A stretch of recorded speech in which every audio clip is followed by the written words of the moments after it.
शहर की चमचमाती रातों में, जहां हवा में भीड़ की हलचल और दूर कहीं ट्रेनों की सीटी गूंजती रहती थी रिया। 28 साल की रिया एक सॉफ्टवेयर इंजीनियर थी जो दिन भर कोडिंग में डूबी रहती, लेकिन रातें उसके लिए एक रहस्यमयी जंगल की तरह थीं। उसकी आंखों में एक बेचैनी थी, वो बेचैनी जो सालों से दबे हुए इच्छाओं से आती है। तलाक के बाद से वो अकेली थी, लेकिन आज रात कुछ अलग था। उसके अपार्टमेंट के नीचे एक छोटा सा कैफ़े था, जहां वो कभी कभी कॉफ़ी पीने चली जाती। आज भी वही, काली जीन्स और लाल टॉप में बाल खुले, वो काउंटर पर पहुंची। बरिस्टा अर्जुन ने मुस्कुराते हुए कहा, आज फिर लेट नाइट कॉफ़ी, कुछ स्पेशल चाहिए क्या? अर्जुन 30 का था, लंबा मस्कुलर बॉडी वाला, आंखों में शरारत भरी चमक।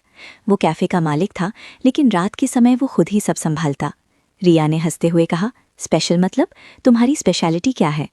ट्राई करके देख लो, उसने विंक किया। कॉफ़ी देते हुए उसका हाथ लिया के हाथ से छू गया। वो स्पर्श बिजली की तरह था, एक झटका जो सीधे उसके पेट तक पहुंच गया। रिया ने कॉफ़ी ली और कोने की टेबल पर बैठ गई। बाहर बारिश शुरू हो गई थी, ठंडी हवा खिड़की से आ रही थी।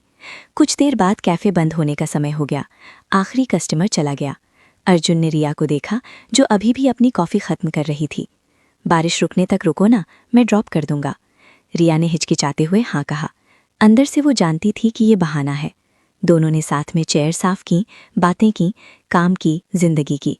अर्जुन ने बताया कैसे वो कैफ़े खोलने से पहले ट्रैवलर था, दुनिया घूमता। रिया ने अपनी उदासी शेयर की।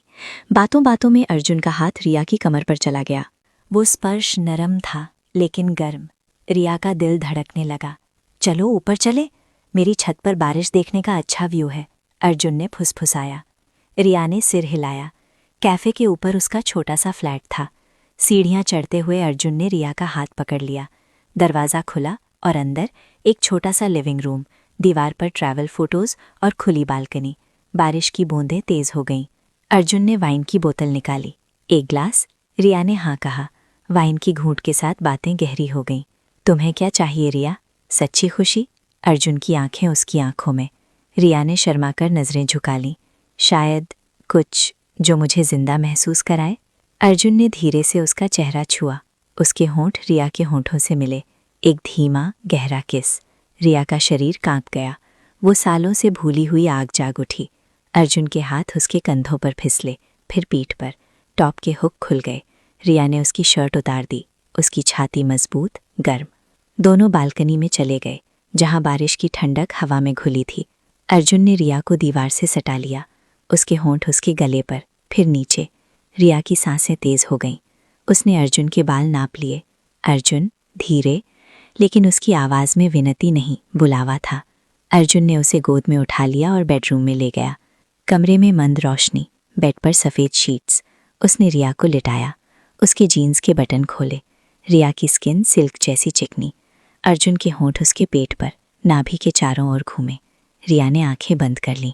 आनंद की लहरें दौड़ रही थीं। उसके हाथ अर्जुन के कमर पर गए, बेल्ट खोली। अर्जुन का शरीर उसके ऊपर आया, दोनों नंगे, त्वचा त्वचा से सटी। वो अंदर घुसा, धीरे लेकिन गहराई से। रिया की चीख आनंद की थी। हाँ यही, वो फुसफुसाई। लय बनी, तेज फिर धीमी। बारिश की आवाज़ बाहर, उनके सांसों की लय अंदर। अर्जुन के हाथ उसके स्तनों पर, निप्पल्स को सहलाते। रिया ने अपनी कमर ऊपर की, उसे और गहरा ले लिया। समय रुक गया था, पसीना, सांसें और वो जुनून। रिया का शरीर कांपने लगा, चरम पर पहुंच गई। अर्जुन भी उसके साथ। दोनों थक कर लेट गए, एक दूसरे से लिपटे। बाहर बारिश थम गई थी, लेकिन उनकी आग अभी बुझी नहीं थी। सुबह रिया जागी तो अर्जुन की बाहों में। ये रात कभी ना भूलूंगी, उसने कहा। अर्जुन ने मुस्कुराकर किस किया। तो कल फिर मिले। मम्मी ने कहा, बेटा आज क्या किया था सुबह तुमने? मैंने कहा, मम्मी आप मुझे बहुत अच्छी लगती हो, एक बार करने दो ना। मम्मी बोली, मैंने कहा ना मम्मी, नहीं बोलो, पत्नी हूँ तुम्हारी, तुम्हें शर्म नहीं आती ये सब करते हुए? उन्होंने कहा, बस ज़रा और रुक जा, 10 मिनट और लगेंगे। मैंने जल्दी से कहा, ओह। ये कहकर मैं उनके खरबूजों के ऊपर हाथ फेरने लगा। मैंने उनके खरबूजों को सहलाते हुए कहा, अरे मम्मी तुम तो पूरी गीली हो गई हो, कपड़े चेंज कर लो। मैंने मम्मी से पूछा, बाल कब बनाए? मैंने कहा, क्या है? पानी मैंने उनके पीछे के हिस्से पर गिरा दिया था और जब मम्मी एकदम से पलटी तो बाकी का बचा हुआ पानी उनके खरबूजों के ऊपर भी गिरा दिया। एक दिन मैं कहानी सुन रहा था। ये सिलसिला तब शुरू हुआ जब मेरे पापा मुंबई में काम करते थे और घर पर सिर्फ मैं, मम्मी और दीदी थी। मम्मी मेरे बगल में बैठ गई और बोली, बेटा मैं जानती हूँ तू जवान हो गया है, पर बेटा ये सब गलत है। दीदी के रूम में जाते ही मम्मी मुझे एक चांटा मारकर बोली, क्यों करता है ये सब हरकत? मैंने उन्हें गोद में उठाया और बेड पर लेटा लिया। मैं नहीं मानता था। हम नॉर्मल थे। मैंने पानी की बोतल उठाई और जानबूझकर उनके ऊपर बोतल का सारा पानी गिरा दिया। उस वक्त मम्मी किचन में हम दोनों भाई बहन के लिए नाश्ता बना रही थीं। मम्मी बोली, कुछ नहीं, तू रूम में जा, ये हमारी आपस की बात है। मम्मी धीमे से बोली, आज मेरे नीचे की खुजली मिटा देना बेटा। मम्मी बाथरूम में गई और अपनी शादी वाला जोड़ा पहनकर आ गई और मेरे सामने बेड पर बैठ गई। वहीं बैठी दीदी बोली, क्या किया था मम्मी इसने?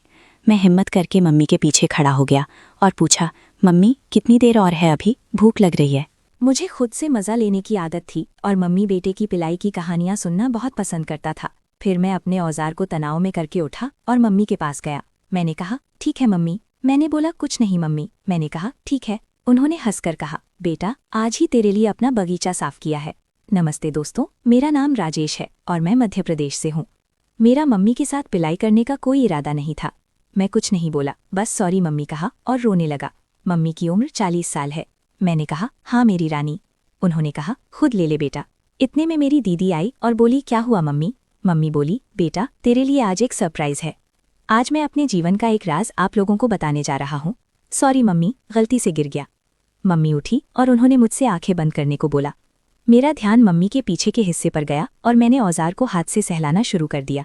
मम्मी बोली, आज मैं तेरी मम्मी नहीं तेरी पत्नी हूँ।